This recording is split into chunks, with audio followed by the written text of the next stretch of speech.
Salamat muli sa buhay na meron kami. Salamat muli sa isang opportunity na makapag-serve sa iyo. At higit sa lahat, makapakinig muli ng iyong mga salita na magtuturo sa amin upang mabago ang way of thinking namin. And then also our way of living in service namin sa inyo, Panginoon. Salamat po dahil sa bawat pagkakataon na meron kaming ganitong gathering, ang isa lang yung nais mo, matuto kami at mas lalo naming maranasan yung kabutihan mo sa buhay namin. We ask for the Holy Spirit once again to speak us, to teach us, to lead us. Father God, yung kapangyarihan mo po ang maranasan namin. At ibukas mo rin ang aming mga puso't kaisipan sa mga bagay na nais mo pong iparating sa bawat isa sa amin. At alam namin, Lord, na sa pamamagitan mo lang mas maunawaan namin ang bagay sa mundong ito, maging doon sa aming ginagalawan at sa aming mga ginagawa, maging sa aming mga iniisip. Kayo lang po yung magbibigay sa amin ng karunungan para maging akma sa layunin bakit kami ay pinagkalooban mo ng bawat araw at pagkakataon po sa buhay namin ito.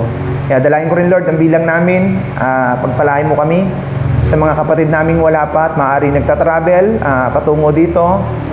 Ingatan mo po sila at nawa, O Diyos, ay maalala nila ang pagkakataong ito.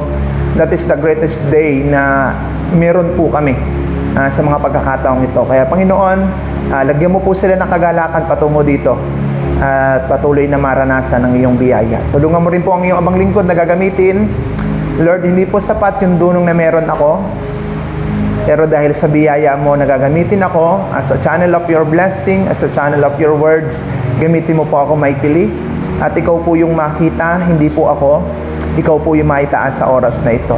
Kaya salamat, Lord, sa iyong gagawin. Pinagpala at pagpapalain mo na po kami. Sa ngalan ni Jesus, Amen and Amen. So makakaupo na po tayo. Good morning po uli sa ating lahat. So mapapansin po natin, ang araw ay medyo mas mahaba na po kaysa sa gabi. Kaya kung minsan, parang inip na inip tayo sa maghapon. Okay? So, dapat sana wala na sa ating malilate dahil mas mahaba na po ang oras ng araw kaysa sa gabi. Rather than compare the starting September until the February, medyo mahaba pa yung gabi at medyo tanggapan natin. Pero ngayon, dapat mas maaga na tayo dahil mas mahaba na po yung oras ng araw kaysa sa gabi. Okay? So, sa pagpapatuloy po nating aralin dito sa Book of Galatians, so dapat nating maunawaan dito sa chapter 5, natapos natin yung 1 to 4 na may tema, preserve for your freedom. So, ibig sabihin, pinalaya na tayo sa biyaya ng Panginoon.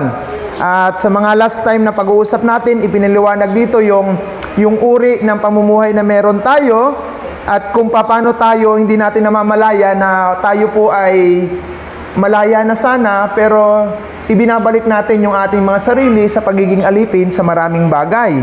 Kaya sinabi dyan ni Apostol Pablo sa verse 2, "Listen, I am Paul telling you, if you allow yourselves to be circumcised, it means that Christ is no use for your at all." So sinasabi niya dito, kung binabaliwala daw natin si Kristo sa buhay natin, yun, you will be no benefits to you. Parang pag yung aral ni Jesus ay niwawalang bahala natin, talagang hindi natin mararanasan kung paano tayo lumaya sa mga ganong bagay. At sabi pa niya sa verse 3, "Inuulit ko ang lahat sa mga taong nagpatuli ay kinakailangan sumunod ng buong kautusan. Kayo'y nagsisikap maging matuwid sa pamamagitan ng pagtupad sa kautusan. Inihiwalay niyo ang inyong sarili kay Kristo at tinatanggihan ninyo ang kagandaang loob ng Diyos." Doon sa verse 4. Tinatanggihan nyo ang kabutihan ng Panginoon. Pero pagdating ng verse 5, "As for us, our hope in that God's will be put us right with Him, it is what we waiting for, the power of God, the Spirit working through our faith." Doon sa verse 5, makikita natin doon na sa pamamagitan lamang ng pananampalataya at sa tulong ng kapangyarihan ng Espiritu ng Diyos sa atin, mararanasan natin yung pangako niya at yung pagpapanibagong buhay. At syempre, ito rin po yung magtuturo sa atin para maunawaan natin na tayo ay lumaya sa ilalim ng sumpa. At marami po yun, hindi lang tungkol sa pagsunod sa kautusan, dun sa pamumuhay na meron tayo.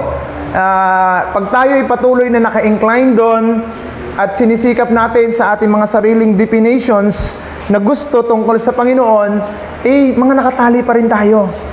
Kaya hindi natin ma-enjoy yung blessing ng God. Dahil yung mentality natin, doon pa rin tayo sa pinapaniwalaan natin. Katulad last time, we were talking about in prayer meeting. At talagang pag tayo ay nakakulong pa rin doon, hindi natin talaga mararanasan yung, ano ba yung gusto ng Diyos sa buhay natin.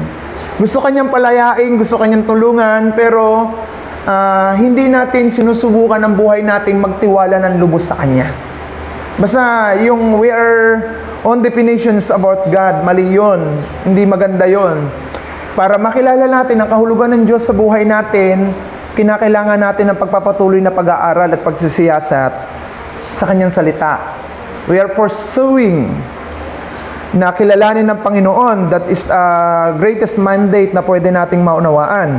At ang sabi diyan sa verse 6, sa mga nakipag-isa kay Kristo Jesus, hindi na mahalaga kung ang isang tao ay tuloy o hindi. Ang mahalaga, ang pananampalataya ay nakikita sa gawaing nag-uudyok sa pag-ibig. Yun yung may napakaganda sa verse 6 na yung nakipag-isa kay Jesus in the union with Christ, neither circumcisions or not will lacks its make any difference at all.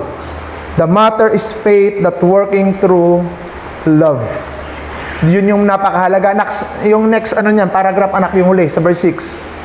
Ang pinakamahalaga kung nag-work sa atin. What is important? Faith expressing itself in love. Yun yung napakalinaw doon. Sumisimba tayo, tumutulong tayo, nangangarap tayo, hindi dahil meron tayong expectations, kundi ginagawa natin yan that is out of love.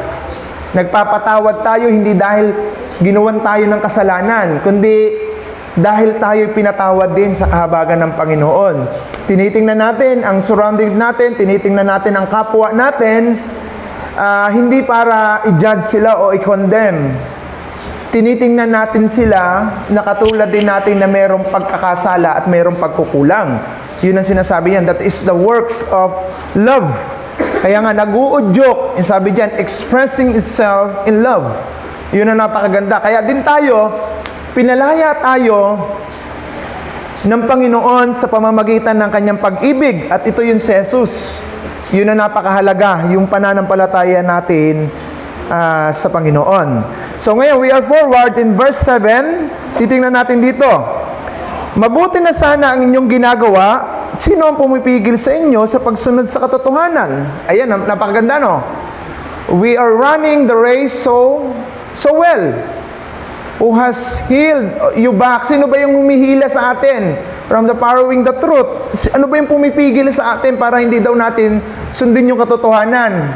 Sa palagay nyo, mga kapatid, ano yung pumipigil sa atin? Bakit hindi natin mapiling sumunod sa Lord?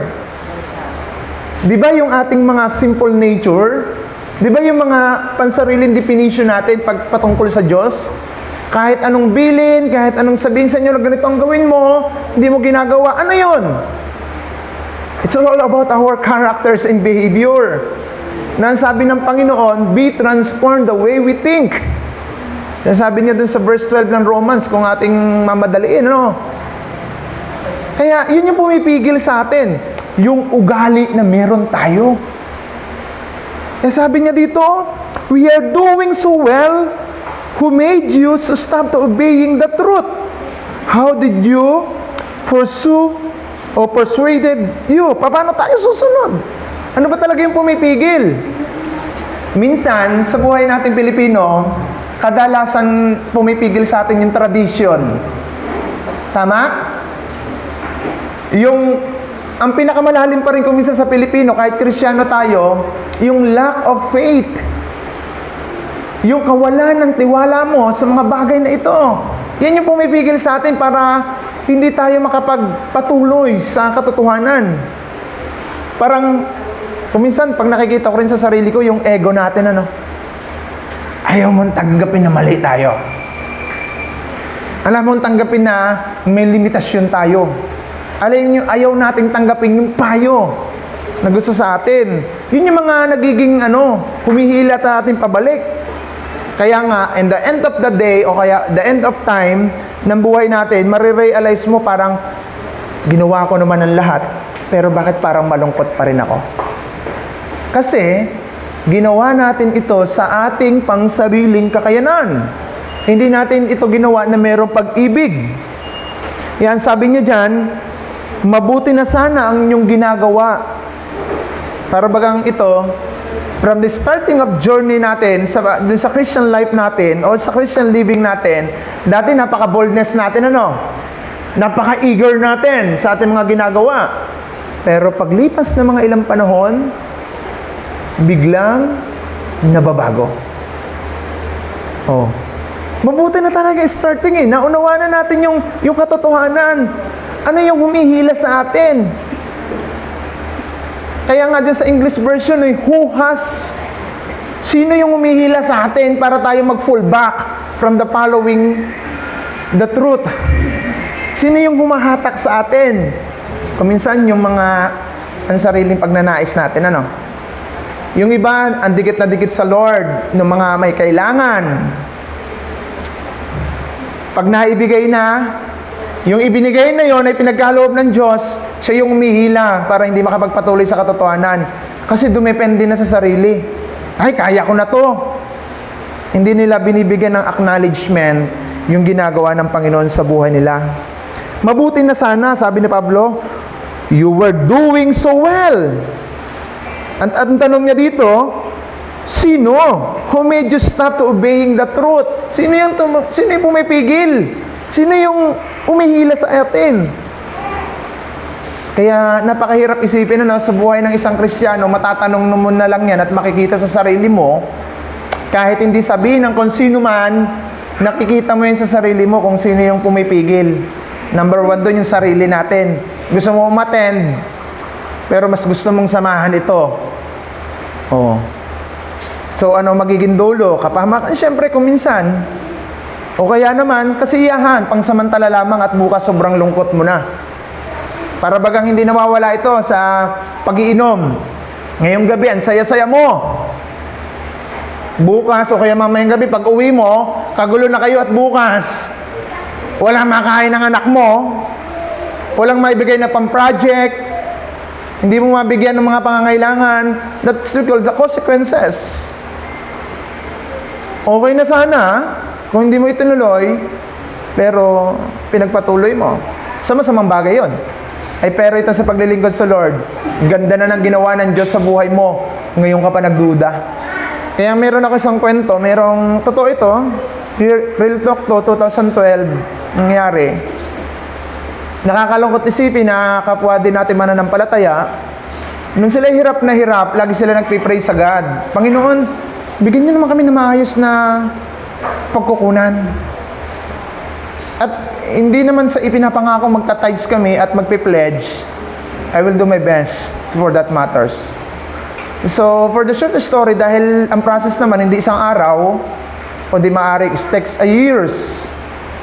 O minsan, kalahating dekada, 5 taon bago mangyari, inuutay-utay ng Diyos na ibinigay yung blessing dito.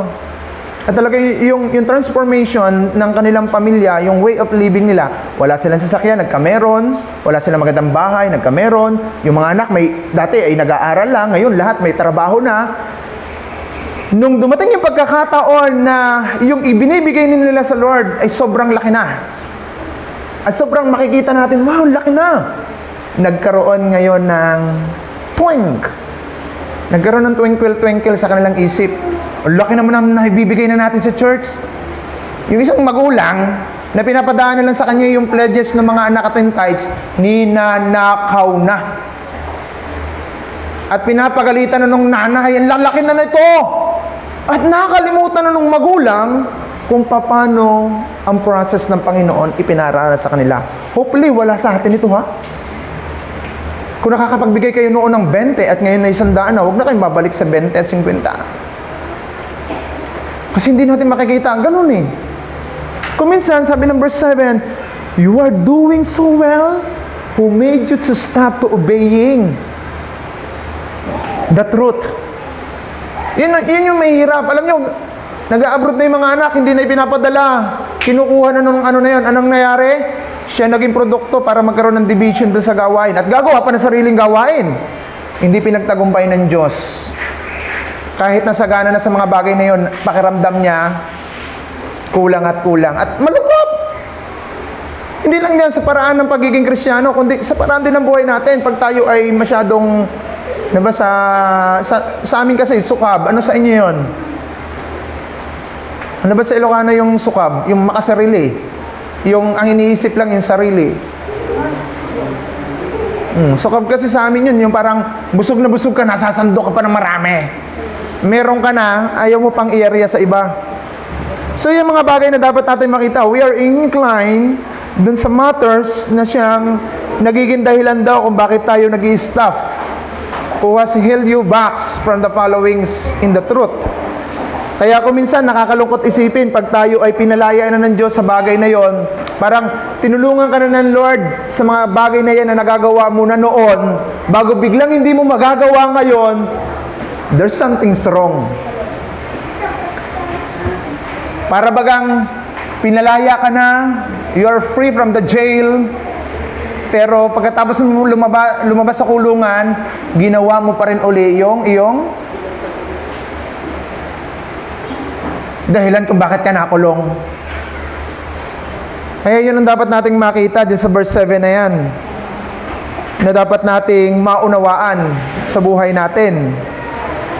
So mga kapatid, ang magandang application nito, dahil tayo naman nasa first part, tingnan yung mabuti kung ano yung pumipigil sa atin, bakit hindi tayo makapagpatuloy doon sa katotohanan na itinuturo ng Panginoon. At ano po yan? That is hindrance. Bakit hindi natin madama yung biyaya ng Panginoon? At magiging question din yan, bakit parang pakiramdam ko ay mas pagulo ng pagulo ang buhay ko? Ayan, yan, maari yon. So tingnan natin in verse 8. Hindi iyan ang gagawin ng Diyos sa mga tumawag sa inyo. It is certainly isn't God, for He is the one who called you to freedom. Parang sinasabi ng Panginoon, it was not done by God. Hindi yan ang gusto ng Panginoon sa mga pinalaya niya. Madumi ang isip, makasarili, may mga pangsariling agenda sa buhay. Hindi yan ang gusto ng Diyos. Ang gusto ng Panginoon, mamuhay tayo sa katotohanan. Kaya sabi niya diyan, it was not done by God who called you. Hindi yan. Hindi yun, after mo naging Christian, mas malala ka pa. Tama po ba yun? Correct me if I wrong ha. Kasi dito sa Galatian, kaya niya kinukoncern dito ang mga mananampalataya dyan, napakahirap isipin para kay Pablo na araw-araw tayo may debosyon. Araw-araw tayo ay nag-aaral. Ayun nga lang, kung talagang nag-aaral. Sa panahon natin, baka ngayon, huwag lang kayo maging sinungaling sa mga sarili ninyo. Nagbabasa ba pa tayo ng Biblia? Kaya ako kuminsan, kahit nagtatravel ako ng malayo, kaya lagi ako mayroong AirPod. Yung kasing application ko, pwede siya naka-audio. Salita siya ng salita, kuminsan nga nakakatulog na eh. Oh. Dahil sa dami kong ginagawa rin. Ay ako naman ay good listener. Mas mabuti akong makinig eh, kaysa magbasa sa totoo lang. Mas mabuti akong makinig. Mas naunawaan ko pagka nakikinig ako. Kaya yung audio plus ng aking apps, salita ng salita yan, mas naunawaan ko. Kaya nga hindi ko sinasabing maya-maya sa ulo na yung Bible. Hindi ko sinasabi, nauunawaan ko na ng bahagya. Yan sabi niya, verse 9. Ang sabi nga nila, napapalsa ang konting pampalsa ang buong masa ng harina. Alam niyo po, that is a metaphor ito, metaphor. Sa magagaling mag-bake, para maparami mo yung niluluto mo, kinakailangan mo ng something ingredients to increase. The yeast, baking soda, baking powder. Bumili ako ng baking soda at saka baking powder. Dahil hindi ko alam masyado ang gamit, bagamat kami ay nag-aral ng baking, may differences pala yung dalawa, yung baking soda at saka yung baking powder. Yung baking soda pala, siya yung nagpapatender. Bago nung nakaraang araw, binigyan kami ng baka, ng kapatid natin. Baka ba yun? Although kalabaw. Doon ko siya na investigation, kasi ako hindi lang basta nagawa eh. Meron akong proper thing to observe the matters. Parang ganun ako eh. Hindi lang ako basta gawa ng gawa. Very observer po ako. Kita ko, yung pala ako ang differences din ng baking soda doon sa baking powder. Talagang paglagay ko, bumula siya. Bago lately, bigla siyang bumaba. Nakita ko yung tender ng beef na bago. Kaya ito, bakit ko binasabi? This false teaching is like a little yeast that spread through the whole batch of dough. Yung masa, yung dough. Baka inisip nyo kagad, donut eh. Ang tinutukoy niya dito, yung ating mga principle. Nandun na tayo sa katotohanan, nandun na tayo, namumuhay na tayo according to God's will, according to the truth, pero yung mentality natin, mentality ng Pilipino, ang siyang nagpapaguho ng biyaya ng Panginoon. Yan ang sinasabi din ni Paul. Kaya minsan yung sinasabi natin, okay lang yan. Mabait ang Diyos. Ang gagamitin ko na yung aking counting illustration mamaya sa aking mensahe sa Roman. Ginamit ko din nung prayer meeting. Tayo, di ba, sabi natin lagi, God is good. God is good. Ano sagot natin? All the time, God is good. Masyado nating piniprecise yun. Masyado nating niyayakap yung kaya normal lang gumawa ng kalokohan sa Diyos because you know always, God is good. Pero pag sa Deuteronomy nyo binasa yon, pag binabaan natin yon, God is just. Lagi natin sinasabi, God is good. Pero never nyo sinasabi, God is just, God is holy. Pag yung dalawa na yun, nabanggit ninyo, naku, makatarungan pala ang Diyos. Meaning to say, hindi nyo papalampasin talaga yung kalokohan na ginagawa natin. God is good. Ayun nga, pag naka-incline na yun sa atin, kahit na ito yung tama sa mentality natin, ginagawa natin, yan yung sinasabing, this is the false teaching like a little yes, that is spreading through the whole batch of law. Yun yung sinasabi doon. Kung minsan tayo ganon, it's take only a little yes to make the whole batch of dough is arise. Kaya kung minsan sa congregation, nagiging problema na din natin ito. Closeness lang kayong dalawa. Halimbawa lang po ha, hindi ko sinasabi sa atin. Halimbawa, mayroong partition sa loob ng church natin, pero wala dito yan ha. Kayong dalawa nag-uusap para, ano bang tawag nito? Iupos yung isang magandang adikain ng gawain ng Panginoon. May grupo din naman na totally support. Meron namang grupo na partial, meron namang grupo walang pakialam. Pero mabuti na rin din sa walang pakialam kaysa nag-uupos, kung para sa akin. May mga ganong klase. That is a wrong idea. Baka yan yung humihila pa rin sa atin, mga kapatid, kung bakit hindi makapenetrate sa buhay natin yung pagpapalang gusto ng Panginoon at hindi tayo ma-preserve as a freedom. Yun ang problema natin. Kaya minsan sa problema, halimbawa, may mga pagsubok tayo sa buhay. Lahat tayo meron, amen Hindi mawawala yon. Tingnan ninyo, hanapin natin kung minsan, ano ba talaga ang root cause ito? Bakit hindi tayo makalaya? Makalaya sa bagay na yun. Yun ang dapat nating pakaisipin. Kaya sabi diyan ni Paulo, verse 9. Ito, medyo tayo dito. Sabi niya diyan, verse 10. Naniniwala kayong sasang-ayon kayo sa akin sa bagay na ito dahil sa ating kaugnayan kay Kristo. At ang sabi pa niya diyan, sa ating Panginoon. At natitiyak kong paparusahan ng Diyos ang sinumang nanggugulo sa inyo. Parang sinasabi diyan ni Paul, o ngayon, nakikinig kayo, sangayon kayo kunyari,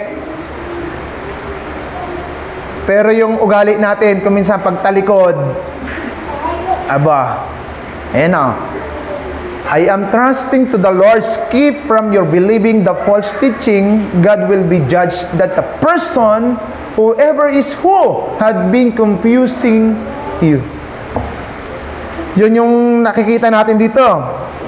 Naniniwala kayong sasang-ayon kayo sa akin sa bagay na ito dahil sa ating kaugnayan kay Jesus. Alam nyo, kung minsan hindi, it's not enough you say, oo po, yes po. Kasi nga, lagi ko sinasabi, ito mamaya, madadaanan natin. May 2 anak. Doon sa gospel. Inutusan ng tatay. Anak, pumunta ka doon sa bukid. Doon sa unang anak. Sabi ng anak ayoko. Yung pangalawa ng mga anak, anak, pumunta kang bukid. Opo. Sino yung pumunta doon? Talagang totoo. Nabasa niyo yan? Oo. Hanapin niyo, assignment ninyo. Hindi natin itutuloy ang sunod na gawain hanggat hindi. Sino yung sumunod doon? Yung tumanggi o yung sumagot na oo? Yung tumanggi. Yung words niya is not, but the works has been done. Kung minsan ganun tayo, oo kayo, pero yung loob, nako, Diyos ko'y patawarin tayo ng pagkakataon. Sinusurrender mo ba ang sarili mo sa Lord? Ang sagot natin, opo. Bunga nga lang pala yung nag-opo, yung kalooban kontra. Kaya, yun ang problema natin. Ito hindi rin dito. Sabi niya dyan, I am trusting that the Lord's keeping you from believing the false teaching, and God will be judged that the person, whoever is, who had been confusing you. Maganda yung sali na yan Parang yung mga tao na pumipigil sa'yo, yung mga nanggugulo sa'yo, paparusahan yan. Kaya nga minsan kalooban natin sobrang nahihirapan. Tama po ba? Pero ang alam nyo, ang gamot doon, balik ka lang sa Lord, magtiwala ka sa Lord. I-acknowledge lang natin yung pagkukulang natin. Kasi, sabi nga ng Panginoon, nauunawaan ko na magkukulang tayo. Pero hindi ko mauunawaan na hindi ka mapipreserve for your freedom. As long as you are union or your connection to God. Kasi binanggit niya dito Sabi niya dito, dahil sa ating kaugnayan kay Kristo, dito sa salin na meron ako. At ang sabi niya dito, but still to feel the confident about in our life in the union with Lord's makes me confident that you are not taking difference the view, and that's whoever upsetting you will be punished by God. Parang sinasabi nga dito, nagkakaisa sana tayo Tinatanggap mo yung ano ko dahil tayo ay papare-parehas na lingkod ng Panginoon o may kaugnayan dahil sa ating Panginoon. Parang gano'n Maniwala na lang tayo dahil kasama naman natin yan Pero pagdating sa huli, whoever is who had been confusing you, ayun ang problema natin. Kaya mas maigi pang, huwag ka na lang mag-oo. Gawin mo na lang yung best mo. Kasi nga, may kasabihan tayo, gagawin natin ang lahat ng ating makakaya, and then God will do the rest. May mga ganun bagay, Do your best, and God will do the rest. Kaya minsan ganun Kung ano yung kaya natin, dun tayo. Huwag natin pilitin kasi isa pa rin yung ugat kung bakit tayo na hold back o kaya nahihila pabalik para hindi makapenetrate yung katuwiran ng Panginoon. Kaya sabi ng verse 11 pa, mga kapatid, mahaba oras natin, mabagal. Mga kapatid, kung talagang nangangaral pa ako na kailangan ng pagpapatuli, bakit pa ako inuusik hanggang ngayon?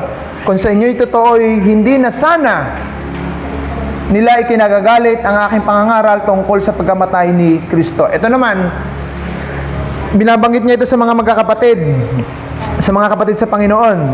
Kung talagang nangangaral pa ako na kailangan magpatuli. Ito naman, dahil Hudyo ang kausap niya eh. Pero ito, hindi niya na tinutukol yun dahil pinalaya na nga tayo eh.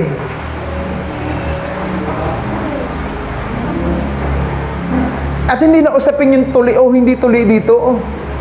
Ang usapin na sa panahon natin is all about your relationship to Lord Jesus Christ. Yun na yun eh. Kaya nga kung minsan, kahit marami tayong mali, alam ko yung mga mali na bawat isa, halimbawa lang ha, pero totally hindi ko alam eh. Halimbawa, meron lang ilan na alam ko, hindi ko authority to condemn them. Ang magagawa ko doon, siyempre, unang-una yung kahabagan dahil kinahabagan din ako. Maawa tayo doon. And at the same time, you must be pray for them. Not to condemn. Yun ang mahirap eh. Lahat tayo may weaknesses. Pero hindi sinasabi ng Panginoon, hindi sinasabi ni Paul na yung weaknesses na yan ang maging dahilan para hindi ma-preserve yung ating pagiging malaya. Ang problema, kung sinasamantala natin ang pagiging malaya, iyan ang umihila sa atin para hindi tayo makapagpatuloy sa katotohanan. Hindi ko sinasabing masama yung God is good all the time. That is right. That is absolutely right. Pero yung sasabihin nyo na naunawaan naman ako ng Diyos, mabuti naman siyang Diyos. Kahit okay lang yun sa Lord, naunawaan. Pero tandaan nyo, may mga preceding verse doon. God is just. Pero hindi pinag-uusapan dito about salvation ha. Kasi ulitin ko, ang mga Kristiyano nakipag-isa kay Kristo, ang inaasahan ng Panginoon sa atin, good works. Kaya pag tayo tinanggap natin si Jesus, umaasa ang Panginoon na tayo ay magbubunga ng mabuting mga bagay. But as for me, my friends, if I continue to preach the circumcisions is necessary, why is still being persecuted? And then sabi niya doon, it then is true. And then the preachings about the cross of Christ would cause no trouble. Yun yung sinasabi niya dito na, ba't inuusig ako? Bakit nagpapatuloy ako mangaral ngayon about the gospel? At hindi ko tinuturo yung tungkol sa pagiging circumcised. Hindi yun.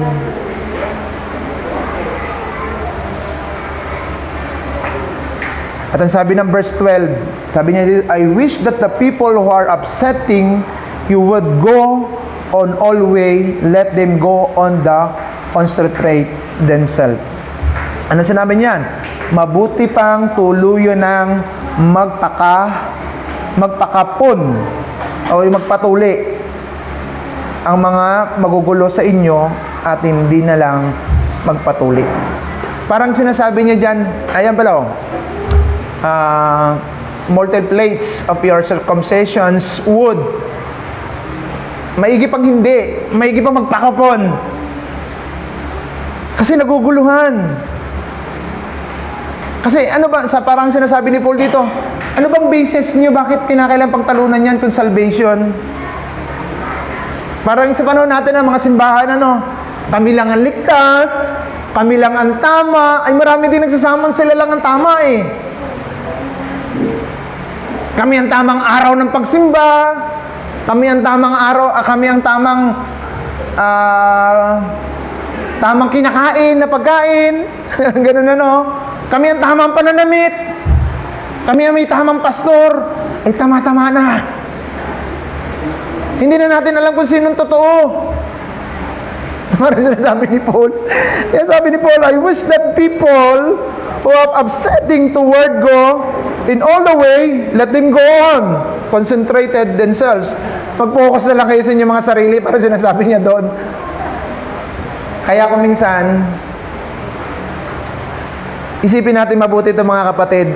Hindi lang dahil nakakatuwang isipin at nakakaawang tingnan yung kalagayan ng mga taga-Galacia, ay minsan tingnan din natin ang ating mga sarili. Tayong mga nakalaya at pinalaya ng ating Panginoon. Sabi lang, verse 13, Mga kapatid, tinawag kayo upang maging malaya. For you had been called to live in freedom, my brother and my sister. Ang tanong ko naman, tayo, bakit tayo tinawag ng Panginoon maging anak?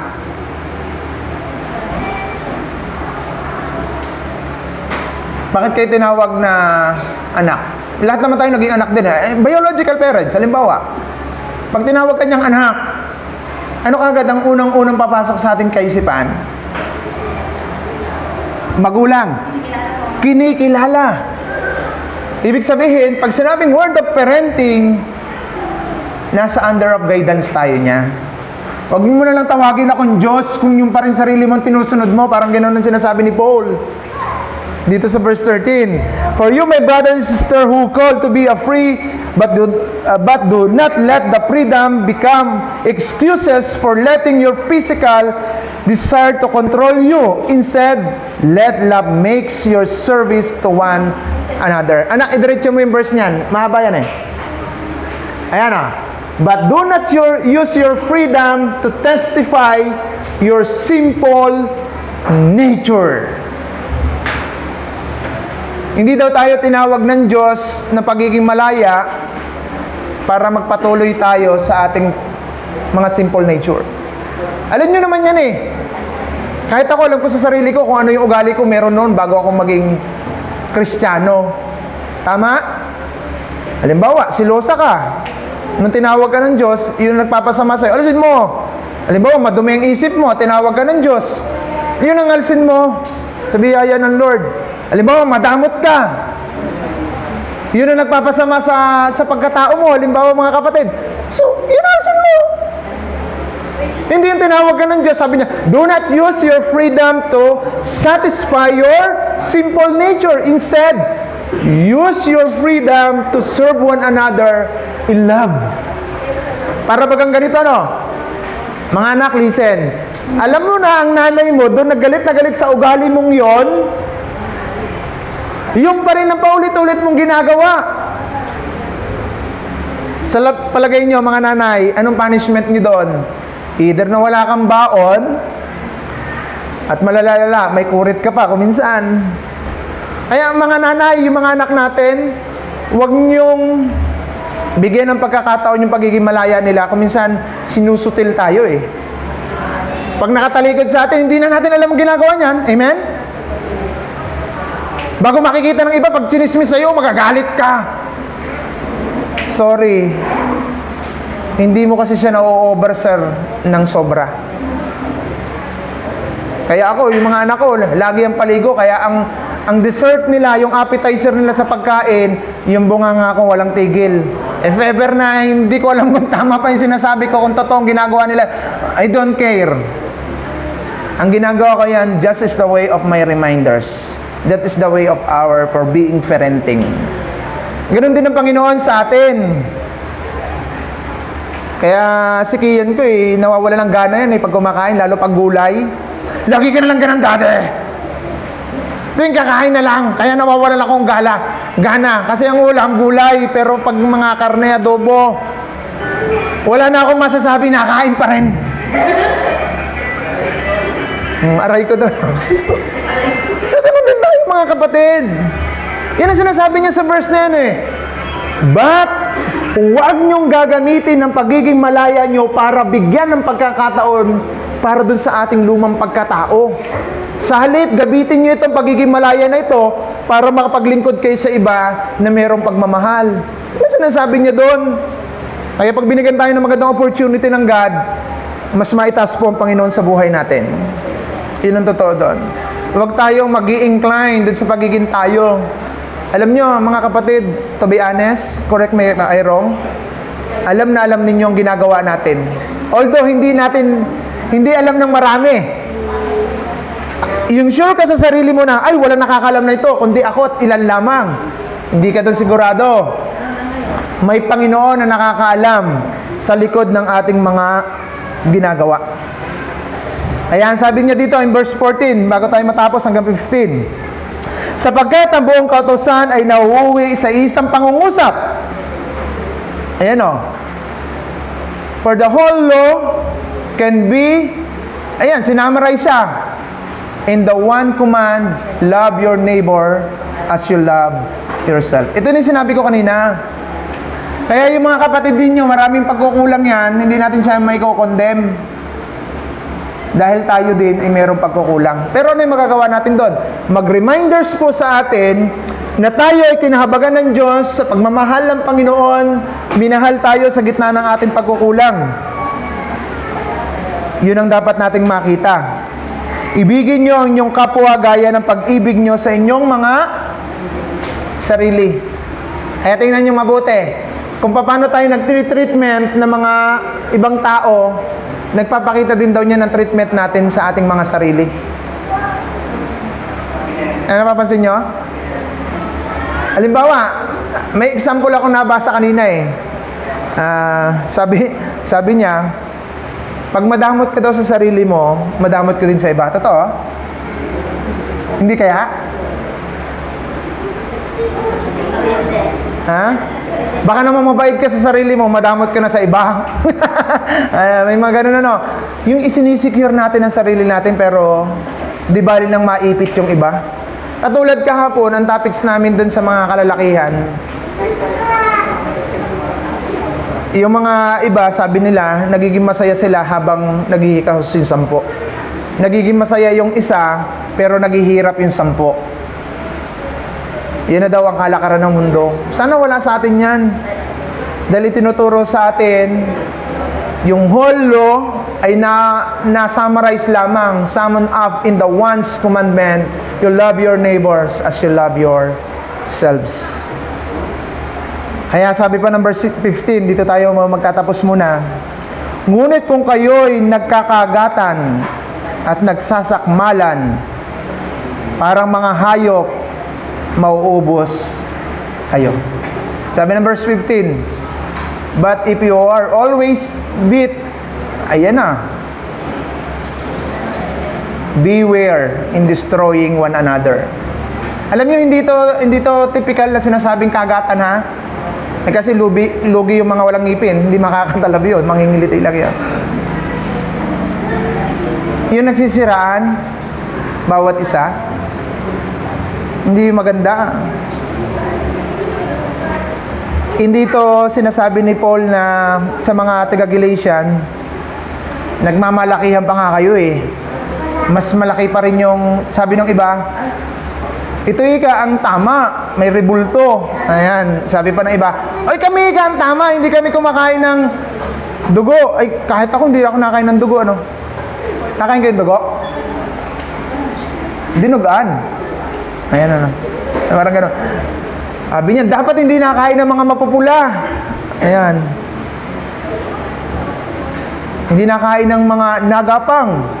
Siyempre, buhay pa yun, ano? Hindi talaga. Kaya ito yung mga bagay na makikita natin. Yung pagsasakmalan dito na para mga hayop, mauubos kayo, hindi yan tungkol sa awayan talaga.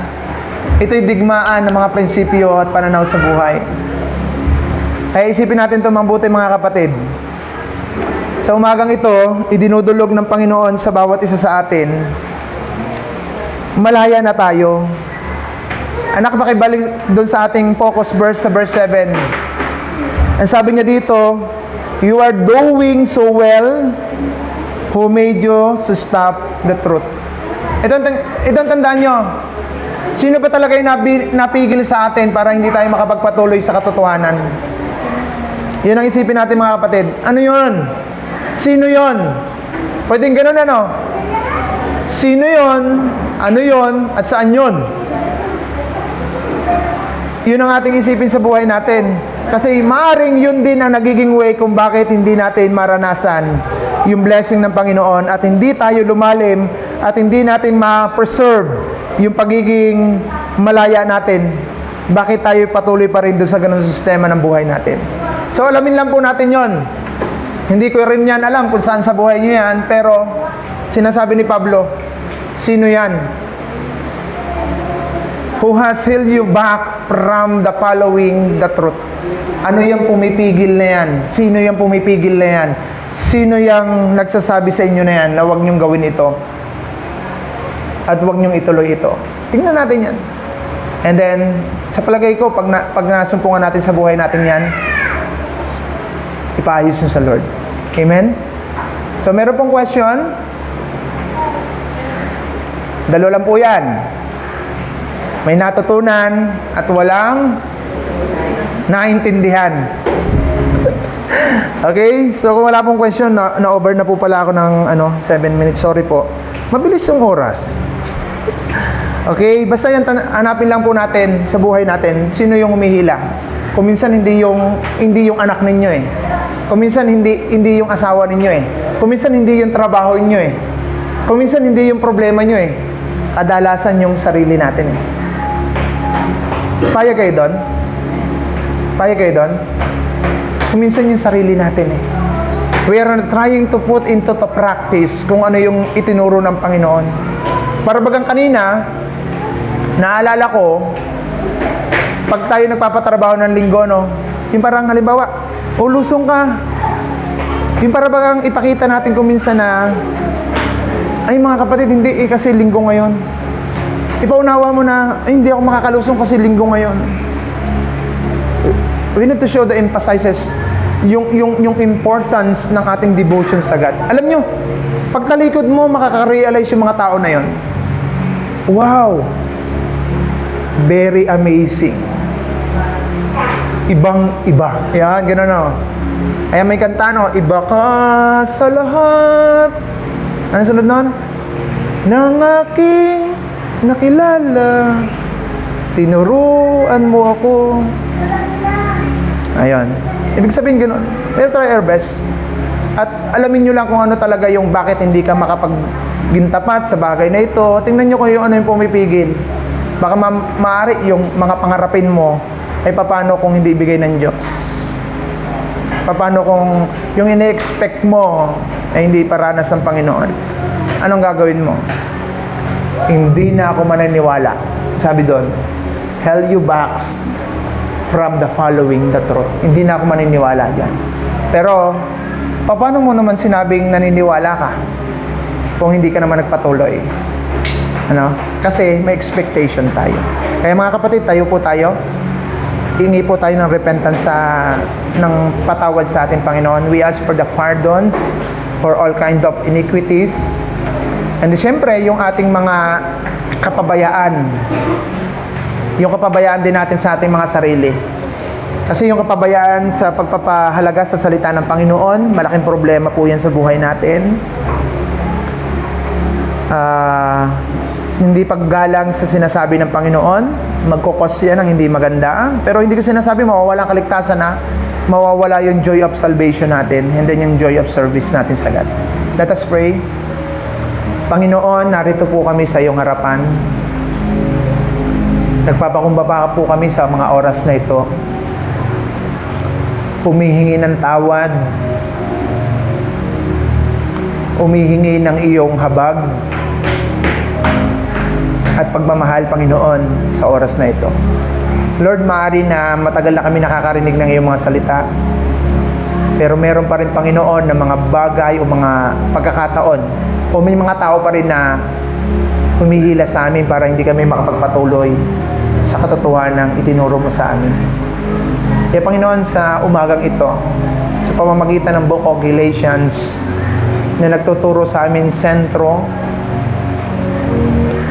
preserved for our being of freedoms, and the same time, Father God, nagsimula na kaming humakbang sa katotohanan.